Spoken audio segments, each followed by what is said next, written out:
Ça n'engage à rien. CDN de Normandie-Rouen. Au cœur du spectacle. Hello ladies and gentlemen.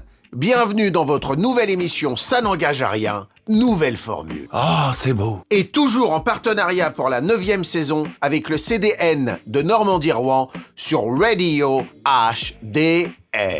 Bien évidemment. Opus 51 en immersion au cœur du CDN à l'occasion de la seconde édition du superbe festival Enquête de justice et de soins où nous aurons le bonheur de rencontrer pour vous Madame Myriam Joannet marraine de l'édition 2025 et Monsieur Brice Berthoud. co-directeur du CDN de Normandie-Rouen. Et bim 3 jours de festival à Rouen qui se déroulent du 19 au 21 mai 2025 au Théâtre des Deux Rives, au CHU ainsi qu'à l'Hôtel de Ville. 3, 2, 1, 0, ignition. Si on veut aider, si on veut traiter, soigner, puisqu'on est en quête de soins aussi, pas que de justice, eh bien, il faut d'abord comprendre comment on en est arrivé là. Comment on en arrive à ne plus agir dans son propre intérêt. Et ce qui est aussi intéressant, c'est ne pas comprendre. Ça permet à certains auteurs d'infractions d'être des auteurs en série. C'est là, effectivement, qu'on peut mettre en danger les personnes. Bonjour, je m'appelle Myriam Joannet, je suis la marraine du festival Enquête de justice et de soins.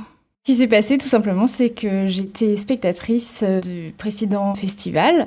À l'occasion des débats qu'on a pu avoir à la suite des pièces, des lectures, des films, j'ai fait connaissance avec l'équipe du CDN, avec qui on a eu des échanges riches et qui certainement nous ont donné envie de poursuivre. Et donc cette année, on m'a proposé d'être la marraine pour pouvoir faire partager mon expérience, mes compétences, peut-être mon parcours, puisque je suis étudiante en droit, mais professionnelle de santé également, en reconversion professionnelle. C'était l'idée aussi d'avoir un peu la double casquette, pouvoir être le fil rouge et éclairer les citoyens, les publics, les curieux, les personnes qui ont envie d'embarquer avec nous dans cette aventure. Là, peut-être que l'idée de cette édition, c'est de rentrer un petit peu plus dans une justice sociale, une justice solidaire, qui va vers le soin, qui est évidemment un des piliers de notre société. On voulait non seulement rentrer en profondeur, mais aussi tourner autour du sujet et d'y adjoindre un autre pilier de cette société qui est le soin, et d'essayer de trouver des parallèles entre les deux. Bonjour, je suis Brice Berthoud, co-directrice du CDN Normandie-Rouen. Et voilà, on est ravis de cette deuxième édition de Enquête de justice et de soins. C'est une balade immersive qu'on propose au public pendant 3 jours, aller découvrir les lieux de justice mais aussi les lieux de santé, comme au CHU par exemple, où il y aura 2 propositions de Gabriella Labbé, une proposition d'un spectacle qu'elle a créé il y a 2 ans, Cœur-Poumon, dont elle fera une lecture qui sera ensuite commentée par Pierre Jantès et Ronan Chénaud, et puis Toutes nos mains, qui est sa toute dernière création, qu'on n'a encore pas vue puisqu'elle a été créée il y a quelques jours, et dont la première sera au CHU dans l'auditorium. Elle s'appelait France Noël. Elle habitait juste à côté de la maison. Quand j'étais enfant, j'ai eu besoin de soins particuliers. Et je ne sais pas. Quelque chose m'a fascinée dans sa façon de partir au travail. Revenir, partir, revenir, et ensuite être auprès de moi. Et je me suis dit, un jour c'est ça que je veux faire. J'adorais cette chose, partir, revenir. Et je me disais, tiens, elle est partie à 6h30, elle a beaucoup de soins. Je me faisais des films, je me voyais dans sa voiture. On va chez tel patient, et c'était une image, presque un film de cinéma. Je me voyais rouler alors qu'il faisait encore nuit. Je ne sais pas ce que j'imaginais de sa vie, mais c'était un modèle de petite fille. Et puis elle est venue s'occuper de ma grand-mère que l'on a gardée à domicile jusqu'à la fin. Et je l'ai vue dans l'accompagnement de fin de vie. Et je me suis dit, c'est moi. Je me suis transposée. Ça n'engage à rien. Dans mon parcours, j'ai eu effectivement l'occasion de diriger une pouponnière sanitaire et sociale où on accueillait des enfants confiés par l'aide sociale à l'enfance, jour-nuit, suite à des maltraitances. Donc dans ce cadre-là, on va avoir des enfants qui sont quand même porteurs de pathologies qui sont liées à leur maltraitance. Donc on est dans le soin complet, mais on est aussi sur une population qui est sous main de justice. Et c'est là que j'ai eu l'opportunité de pouvoir aller au tribunal pour enfants, puisque aujourd'hui les enfants n'ont pas la capacité juridique, comme on dit, donc ils n'ont pas la possibilité d'être représentés par un avocat. C'est seulement les parents. Et donc en face, pour éviter que ce soit un peu déséquilibré, j'allais dire, on a les éducateurs de l'aide sociale à l'enfance et aussi l'équipe de la pouponnière pour porter la voix de l'enfant devant le magistrat. Alors moi j'ai toujours dit qu'on était un système de réanimation psychologique à la pouponnière. Qu'est-ce qu'on fait, surtout pour les aider à regagner des chances, puisque on parle en perte de chance, quand on a 4 mois et demi et qu'on a déjà vécu de gros traumatismes, ou même quand on était abandonné à la naissance, ça nécessite de créer du lien humain, de l'amour aussi, et de la culture. Et donc moi j'ai été très fière de pouvoir remettre en place la culture à la pouponnière quand j'ai pris la direction avec le premier Culture Santé. C'est des dispositifs vraiment que je trouve formidables pour les institutions qui prennent en charge les usagers du service public. La justice, c'est quand même un point central, névralgique de l'être humain. Je pense qu'on est tous en recherche de vérité, où que ce soit dans le système judiciaire, mais aussi dans notre vie de citoyenne et de citoyen. Et puis aussi, au Centre dramatique national, nous, l'idée, c'est de mettre de la fiction dans la réalité. D'essayer de raconter des histoires, je pense vraiment au pouvoir des histoires. Je pense que quand on tourne autour d'un sujet et qu'on fictionnalise un petit peu ce sujet, ça nous permet de comprendre vraiment le cœur battant du sujet. C'est mettre des images, mettre des histoires. Estelle Savasta, qui est associée au CDN, disait oui, la justice, mais la première chose, c'est que les enfants devraient avoir des histoires comme ils ont un petit déjeuner le matin, voilà. Par les histoires, je pense qu'on peut vraiment soigner, enfin on pense en équipe qu'on peut vraiment soigner. Ce sujet, on l'avait effleuré l'année dernière et on tenait vraiment à ce que cette année, on puisse l'approfondir en laissant encore plus la parole peut-être à des experts, à des humaines et des humains qui font ce système, qui vivent ce système, qui le réfléchissent. Je vous ai tout de suite reconnu avec votre Charlotte avec les éléphants roses.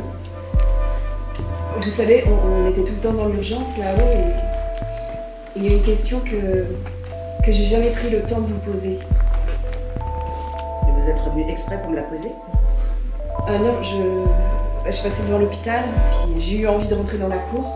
Là, je vous vois, je vous reconnais et je me dis, mais Mona, tu n'as jamais pris le temps de t'intéresser vraiment aux gens qui travaillent ici. Je me suis demandé, durant toutes ces années, comment vous vivez votre travail ? Comment je vis mon travail ? Vous trouvez ça idiot ? Je sais pas. On fait ce qu'on a à faire. Mon travail, c'est accompagner des enfants, des familles, dans un moment de la vie souvent très difficile, très douloureux. Et cet accompagnement, vous le vivez comment ? C'est la guerre.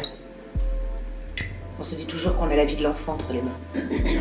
On a toujours une petite voix derrière qui vous dit « faut faire attention, faut faire gaffe, faut vérifier ». C'est là, toujours, toujours. Toujours. Ah oui, toujours. Même quand on fait juste une prise de sang, on peut se tromper dans les étiquettes. Ça vous arrive de repenser à certains enfants ? Parfois ?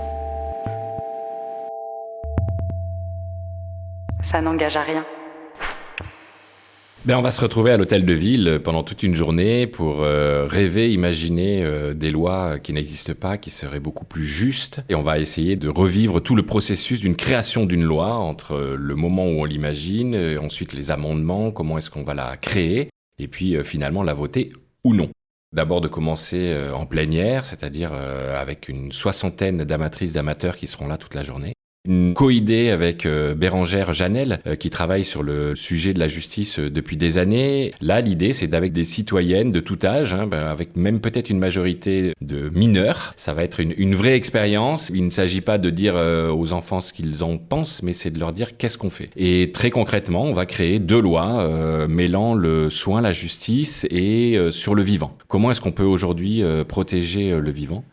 On va travailler d'abord en plénière, puis en sous-groupe, et puis proposer aux alentours de 17h, au public qui, j'espère, viendra nombreux, de savoir est-ce qu'on vote ces 2 propositions de loi ou est-ce qu'on ne les vote pas. Donc c'est vraiment une journée citoyenne, il faut le prendre de façon aussi importante que légère, c'est-à-dire on va retraverser aussi par la fiction, on est accompagné d'experts, mais on est aussi accompagné d'actrices, d'acteurs pour jouer. Et si nous étions aujourd'hui décisionnaires, qu'est-ce qu'on ferait ? Très concrètement, voilà.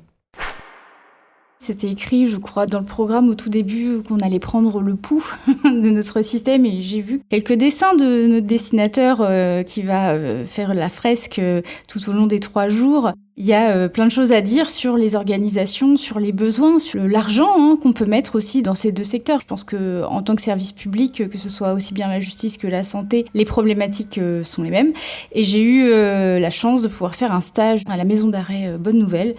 Et j'ai pu franchement observer qu'on avait les mêmes problématiques, quelles que soient les institutions, à partir du moment où on était soit un service public, soit un service privé en charge d'une mission de service public et de l'intérêt général. Finalement, ce qui guide ces 2 pans de notre société, c'est l'intérêt général, c'est le soin aux personnes les plus précaires, les plus défavorisées. Et ce qui fait lien aussi avec la psychiatrie, c'est que bien souvent, on a l'impression que les personnes malades sont auteurs d'infractions, mais et là vous verrez lors de l'Agora avec le docteur Nicolas Gilles, qui est chef de service de la santé mentale carcérale, donc Bonne Nouvelle, Val-de-Reuil et l'unité Badinter du centre hospitalier du Rouvray, que par exemple les schizophrènes sont les premières victimes d'infractions.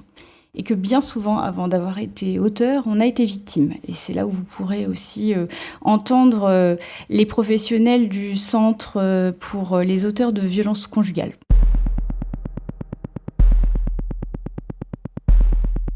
On n'en parle pas, mais il y aura également Jules César qui sera là. C'est aussi un rebond de ce qui s'est passé l'année dernière et qui était assez merveilleux. C'est le spectacle à la barre. La grande chance, c'est que ce texte a été édité. Donc il y aura une petite séance de dédicace le jour de l'inauguration. Et c'est beau de voir qu'il y a des rebonds. C'est aussi pour ça qu'il y a un Enquête de justice 2. C'est pour permettre ces rebonds-là.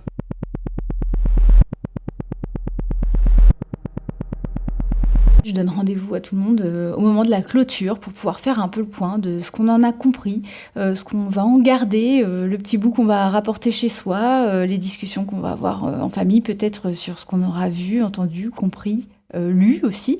Et puis se poser la question, notre regard, est-ce qu'il aura changé, est-ce qu'il aura évolué ?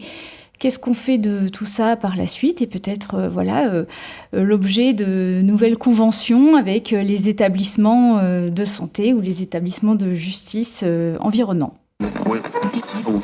Chères auditrices et chers auditeurs, je tiens à préciser que ce festival entièrement gratuit ouvrira ses portes le 19 mai 2025 au Théâtre des Deux Rives à Rouen avec, entre autres propositions immersives, le procès des assistants parlementaires du RN, de et par Anne Corté. 3 épisodes au cœur de l'affaire qui vous accompagneront jusqu'au 21 mai. Programme complet sur le site du CDN. Avec des surprises à découvrir, hein. Tous mes remerciements à Myriam Joannet et Brice Berthoud pour leur accueil, ainsi qu'à Daniela Labbé Cabrera et Julie Légage pour le partage d'extraits de textes et musique issus des pièces Cœur-Poumon et Toutes nos mains. Merci beaucoup.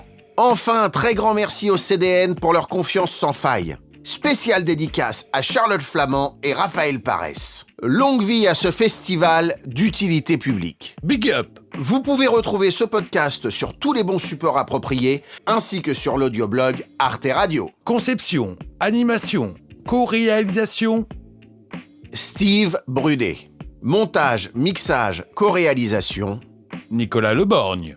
Merci infiniment à vous d'être partis avec nous en balade radiophonique. On se retrouve très vite cette saison ou la saison prochaine. Ah ah. Allez, boujou! Si j'étais présidente de la République, ma première mesure, une fois arrivée au pouvoir, serait de faire en sorte que les personnes sans domicile puissent avoir un abri. Si j'étais une super-héroïne, mon super pouvoir serait de pouvoir arrêter le temps, ou au moins le ralentir, pour vivre avec moins de stress et pour vivre les relations humaines dans une temporalité qui permet de pouvoir élaborer psychiquement les choses. Si je pouvais rencontrer un personnage historique ou de fiction, je choisirais le personnage historique et je choisirais Erasme pour ses idées pour la paix, contre la guerre et peut-être pour une abolition des frontières. Si j'étais un mot, je serais humanisme. Si j'étais un adage ou une phrase, je serais une phrase de Bourdieu. Nos goûts sont aussi nos dégoûts. Si j'étais une odeur, je serais l'odeur de l'espoir. Ça a l'odeur de l'apaisement quand on regarde vers l'avenir. Ça a l'odeur de la jeunesse. C'est sucré mais avec une pointe de piment. Si j'étais une claquette, je serais une claquette irlandaise tout simplement parce que j'adore la danse. J'ai été formée au conservatoire